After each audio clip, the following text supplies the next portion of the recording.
இன்னைக்கு hello fitness தமிழ்ல ரொம்ப சிம்பிளா, ரொம்ப டேஸ்டியா, ரொம்ப ஹெல்தியா செய்யக்கூடிய மக்னி சாலட் எப்படி செய்றதுன்னு பார்க்கலாம். வாங்க இப்போ வீடியோக்குள்ள போகலாம். முதல்ல ஒரு பேன்ல 2 டீஸ்பூன் அளவுக்கு எண்ணெய் சேர்த்துக்கோங்க. 1/4 டீஸ்பூன் அளவுக்கு மஞ்சத்தூள்,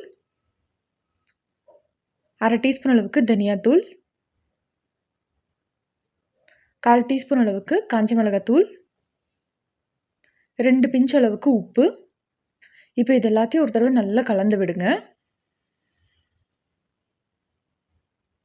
இந்த மாதிரி எல்லாத்தையும் நல்லா கலந்து விட்டதுக்கு அப்புறமா இதில் 1 கப் அளவுக்கு தாமரை விதை சேர்த்துக்கோங்க.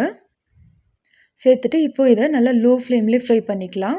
நல்லா கிறிஸ்பியாக சேஞ்ச் ஆகணும். இப்போ பாருங்கள், நல்லா கிறிஸ்பியாக சேஞ்ச் ஆகி வந்துருச்சு. இப்போ இதை ஒரு பவுலுக்கு மாற்றிக்கலாம். இந்த மாதிரி பவுலுக்கு மாற்றினதுக்கப்புறமா இதில் 1/2 கப் அளவுக்கு போமோகிரானேட் சேர்த்துக்கோங்க. ஒரு மீடியம் சைஸ் வெங்காயத்தை இந்த மாதிரி பொடி பொடியாக நறுக்கி சேர்த்துக்கோங்க. 3/4 கப் அளவுக்கு வெள்ளரிக்காய், கொஞ்சமாக முந்திரி, தேவையான அளவு உப்பு. இப்போ இது எல்லாத்தையும் சேர்த்ததுக்கப்புறமா எல்லாத்தையும் ஒரு தடவை நல்லா கலந்து விடுங்க. இந்த மாதிரி எல்லாத்தையும் ஒரு தடவை நல்லா கலந்து விட்டதுக்கப்புறமா மார்னிங் பிரேக்ஃபாஸ்ட் கூட இது கொடுக்கலாம், ஈவினிங் ஸ்நாக்ஸ்க்கும் கொடுக்கலாம். இப்போ பாருங்கள், சூப்பராக ரெடி ஆகிடுச்சு. இவ்வளோதாங்க, ரொம்ப சிம்பிளாக ரொம்ப ஹெல்த்தியாக செய்யக்கூடிய மக்னி சாலட் ரெடி. ட்ரை பண்ணி பார்த்துட்டு எப்படி இருந்ததுன்னு சொல்லுங்கள்.